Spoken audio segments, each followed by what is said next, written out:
sa séparation avec François Hollande aura été douloureuse. Pourtant, en février 2020, le magazine Closer publiait des photos de la politicienne, tenant la main d'un certain Bruno Coleman. Une relation pas si discrète que ça, souvenez-vous. Le 18 juin 2007, Ségolène Royal officialisait sa séparation avec François Hollande.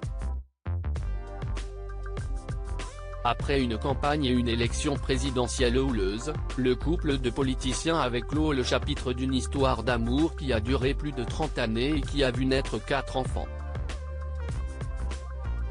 Si vous pouviez éviter, dans vos dépêches, de présenter François Hollande comme mon compagnon, ce n'est plus le cas, avait déclaré la mère de Flora, Julien, Clémence et Thomas peu de temps après l'officialisation de son divorce aux journalistes Ariane Chemin et Raphaël Baquet, qui ont écrit l'ouvrage La femme fatale, paru en 2007, aux éditions Albin Michel.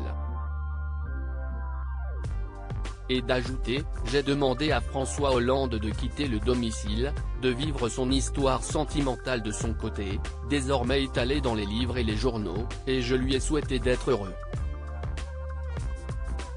Depuis sa séparation avec celui qui deviendra président de la République le 6 mai 2012, celle qui est devenue chroniqueuse d'En touche pas à mon poste, depuis le 4 septembre dernier, n'a jamais fait état de sa vie sentimentale de façon aussi détaillée. Ségolène Royal, retour sur son idylle avec Bruno Coleman le 28 février 2020, le magazine Closer révélait des photos de Ségolène Royal, main dans la main avec un certain Bruno Coleman, dans les rues de Paris. Ce dernier est un économiste et membre de l'Académie royale de Belgique. Interrogé sur la nature de ses relations avec l'ancienne candidate à la présidentielle, ce dernier avait fait savoir qu'il était bel et bien proche de l'ancienne ministre, sans plus de précision. Le 31 janvier dernier, l'homme politique était l'invité de la chaîne de télévision belge LN24.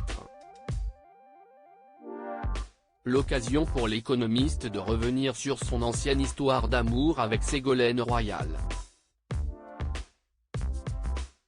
Une relation dont il garde un très beau souvenir. C'est une belle histoire que j'ai vécue et qui m'a profondément transformé à titre personnel, a-t-il fait savoir à la télévision belge. Ce dernier a précisé qu'il avait été prévenu la veille que des photos de Ségolène Royal et lui-même allaient fuiter dans la presse. J'ai appelé ma fille qui allait l'apprendre le lendemain pour qu'elle ne soit pas étonnée.